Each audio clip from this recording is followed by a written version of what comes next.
ورحمۃ اللہ وبرکاتہ۔ حضور قبلہ مفتی صاحب ہمیں یہ بتائیں کہ ہم بخاری شریف کا مطالعہ کس طرح کریں؟ جی وعلیکم السلام ورحمۃ اللہ وبرکاتہ۔ دیکھیں آپ نے بہت اچھا سوال کیا۔ آگے آپ بھی بخاری کا مطالعہ کریں گے 1-1.5 سال کے بعد۔ اس حوالے سے یاد رکھیں جو سیاستہ کی یعنی 6 کتابیں ہیں، سب سے جو بڑی کتاب ہے احادیث سے مبارکہ میں بخاری شریف کی۔ کتاب اللہ کے بعد سب سے بڑا جو رتبہ ہے وہ کس کا ہے؟ بخاری شریف۔ ہمارے بزرگوں نے لکھا ہے کہ جس گھر کے اندر بخاری ہو اس گھر میں کبھی مصیبتیں نہیں آتی۔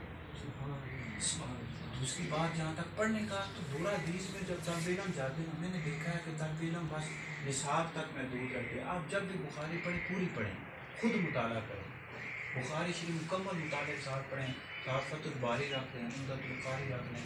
میں نے جب دورہ حدیث کیا میں نے اللہ کا شکر ہے بخاری مکمل پڑھی، بخاری مکمل پڑھی ہے، تو اس کا فائدہ مجھے بہت زیادہ ہوا۔